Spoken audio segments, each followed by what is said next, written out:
Hey, what's up, guys? It's Yo Desla coming at you live from the blue desk chair that you guys always make fun of over on my Twitch channel. Today we're obviously going to be talking about turrets and their uses, different types, when to use them, when not to use them, and basically everything in between. We're also going to talk about scouting a little bit, as well as watchtowers. They kind of go hand in hand into a little bit of game theory, as well as, you know, scouted knowledge and active knowledge. We'll get into that in the video. But I just want you guys to know that I feel obligated now to make these videos because you guys have absolutely killed it in the likes and the comments on my YouTube channel. I didn't expect these past two videos to blow up like they did. Usually I just upload my streams and show matches straight to YouTube. I don't put too much thought into them. But now you guys seem to love this kind of stuff, so we're just gonna keep pumping it out. As long as you guys keep hitting that like button, I'm gonna keep throwing these videos at you. I'm kind of putting off the leader tutorials every single time I put out one of these videos, but there's a reason for that. When I finally do, which I already have a few of them almost ready to go and to be shipped and uploaded to YouTube here, but when I finally do, you know, send those videos out, the individual leader guides that I know you guys are desperate for and you really want to see, I just want to make sure that you guys are, you know, up to speed on everything that I'm talking about. You guys will have a better understanding of why I'm saying what I'm saying in the games, because you'll have a better knowledge of the game as a whole, which is very important in Halo Wars 2. And honestly, I'm really excited to see where these guide videos and these masterclass videos take us for Halo Wars 2 content in general. But yeah, that's going to be it, guys. We're going to jump right into the video here. Sorry that I'm not using my normal microphone. We're just testing out this camera today. Just got this setup finally up and running. I actually built these two lights right here. I can actually change the color of them from my phone. It's actually pretty neat. I bought these special LED strips, and I can change them individually. I can change the color of them just like that. I don't know, I thought it's pretty neat. I built them using, you know, some glue, PVC pipe, some obviously the LED strips, and some special Wi-Fi stuff. So let me know what you guys think of those lights in the comments below. I'd really appreciate it. Or if you guys think they're a little much, I don't know. I kind of like them. But yeah, let's jump straight into the content. Thank you guys so much, and I'll see you guys at the end of the video. Alright guys, here we go. Today we're going to be talking about the different factions, as well as the defense, scouting information, as well as some game theory. So starting off, obviously we're going to start with the UNSC. The very first turret type you can make is just the regular turret. This costs 300 blue, and it takes 34 seconds to build. The next structure you can make is the watchtower. This costs 100 blue to make, and it takes 20 seconds to make. And last but not least, you have the siege turret. This can only be built once you are Tech 2, and that costs 950 and 200 yellow. And it does escalate in price the more you have. So that would actually be the second one. The first one you build costs 850 yellow. It takes 50 seconds to build, so the longest build time out of all of them. Moving on to the turrets and their upgraded forms, you have the anti-air turret. There's a nice little 4K spin for you. We have the anti-vehicle turret, as well as the anti-infantry turret. And there's your standard turret once again. These upgrades all do cost the same amount, being 300 yellow, and obviously they're all good at different things. Now, unlike the Banished turrets, you can only upgrade them one at a time. So you can have it be anti-infantry, anti-vehicle, or anti-air, or just the standard turret. But you cannot have them stacked. So you cannot have an anti-air and anti-vehicle turret. Once you upgrade anti-vehicle, that anti-air upgrade goes away, and it becomes just an anti-vehicle turret. The Banished turrets, on the other hand, they can have literally every upgrade. So your anti-air, anti-infantry, and anti-vehicle, which you guys will see shortly. Moving back in here, so we actually have the Watchtower. As stated, this is only 100 blue, and you'll actually see a lot of the high-end guys make these quite often when they have a few extra $100 to spare or what have you. Vision in RTS games is exceedingly important.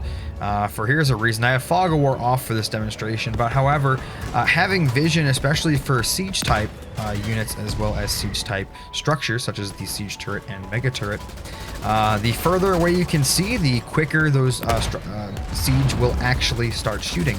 So if your vision is only to here, the siege will only start shooting once you get to here. But if you have vision far away, your siege will actually be able to shoot at longer distances, getting into the game a lot faster. Pesky AI over here causing me problems, but the turret should be able to take care of this problem. Moving back in, of course, we have the armory. Now, what's important about the armory, we've already went over this in the UNSC tutorial guide, which you guys should actually go over and check. The Fortified Base upgrade actually gives 10% health boost as well as a 10% damage boost to your turrets. And it actually escalates every single time you get your Fortified Base upgrade 1, 2, and 3.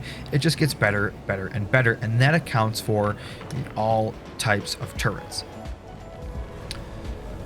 So moving in again, what we were talking about with the whole vision thing. Vision in Halo Wars 2 is exceedingly important. It's monumental in all RTS games, especially.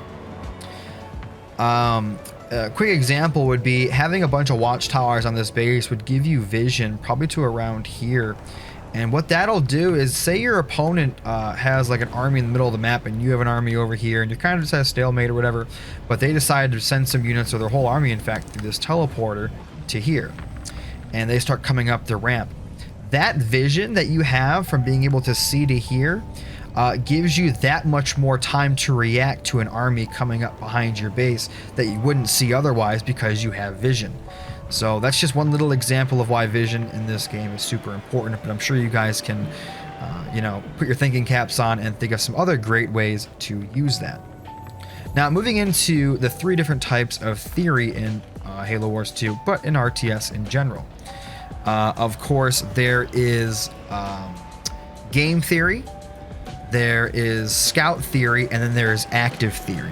These terms are made up by me, so bear with me for a second. So game theory is this. Say your opponent comes at you with 2 rabbits. Now, you have not scouted your opponent's base at all. It's completely empty in your Fog of War. You see nothing. Okay?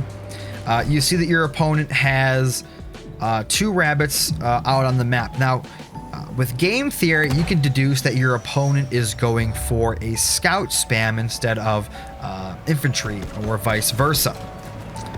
That's just plain game theory. You have no proof of this other than your opponent having 2 rabbits. They could just as easily go into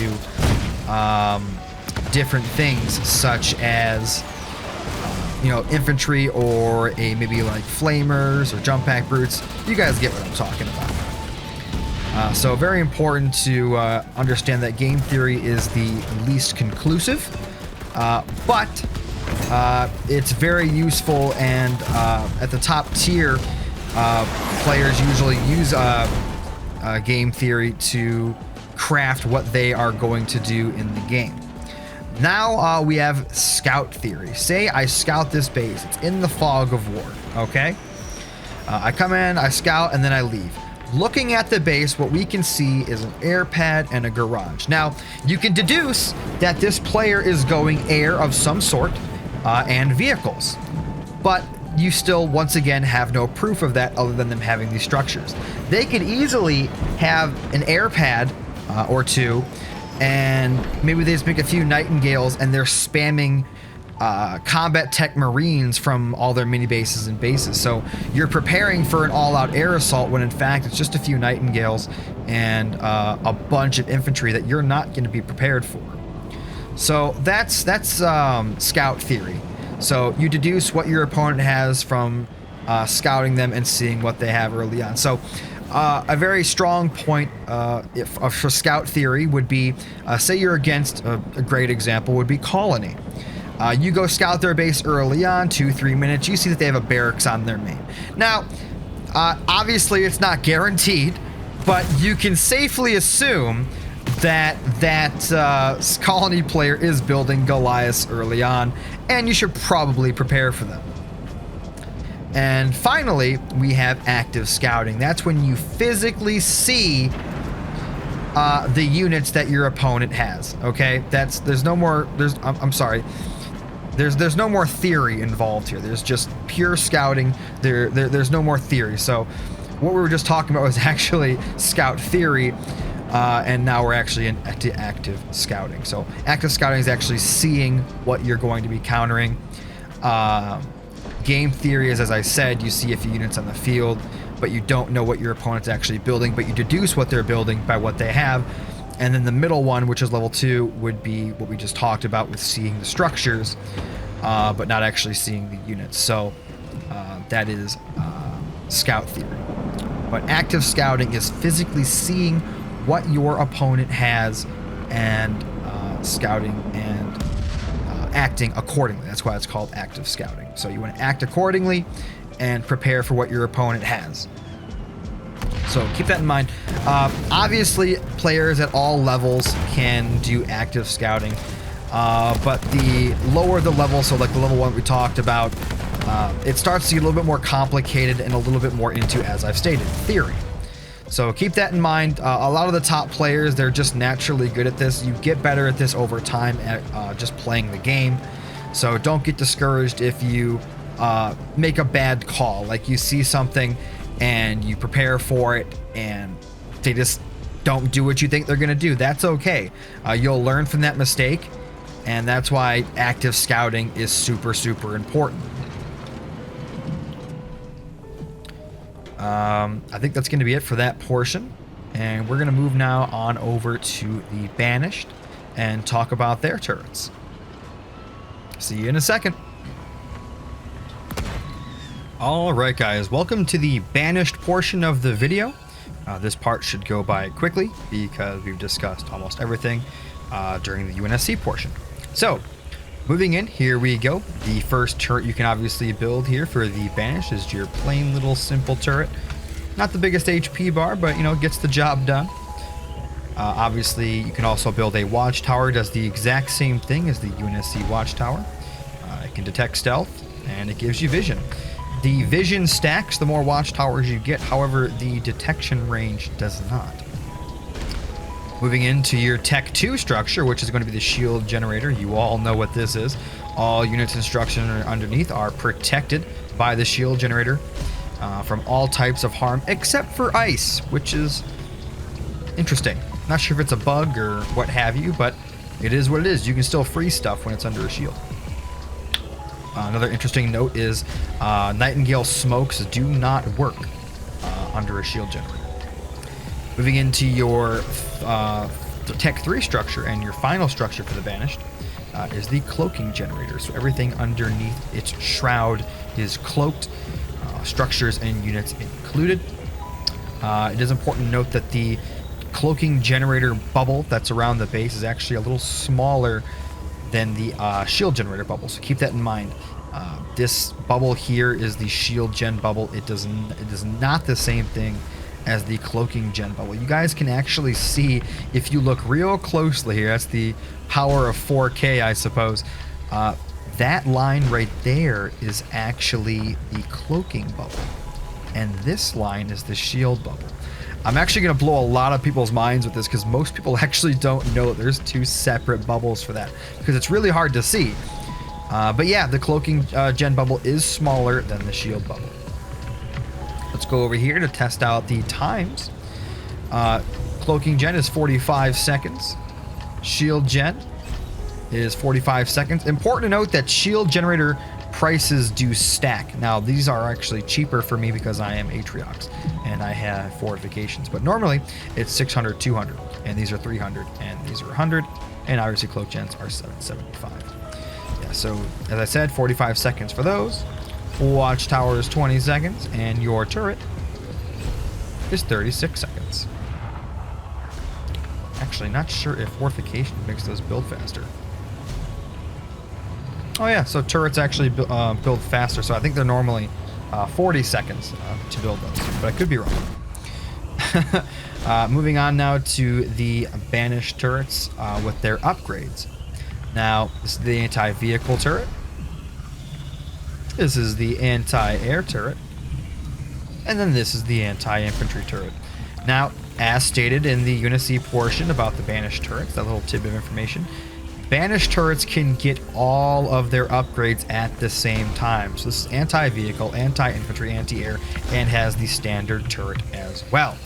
Now, another bit of important information is look at the size of this HP bar. It is massive. Now look at the size of this HP bar. Not so much. So this might come as a shock to some people, but every upgrade you put on a Banished turret, every upgrade you stack actually increases the health overall of the turret. And as the same with all Banished and as UNSC, Fortify base upgrades will actually give those more health as more damage overall as well. So these turret HP bars actually get really, really big. Okay, well, I think that's it for the turret portion of the video. And I thank you guys for watching, and we're going to go to the outro. Thank you guys so much, and I'll see you in a second.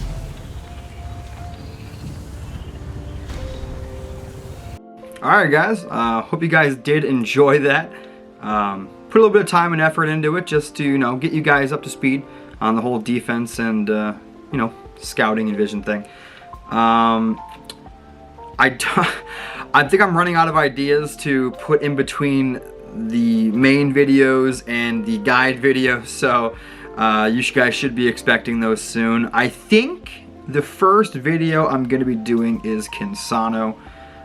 I thought about starting with Cutter and, Atriox, but, I mean, that's what's expected.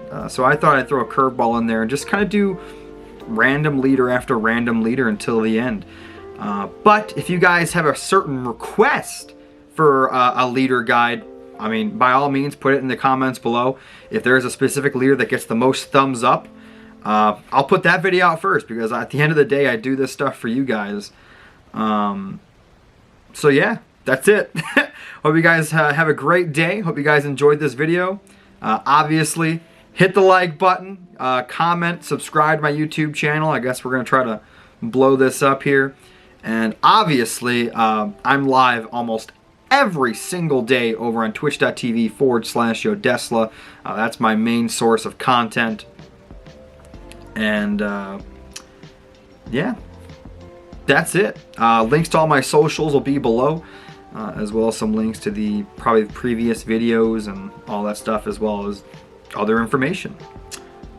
But yeah, that's it. Thank you guys so much for watching, and see you next time.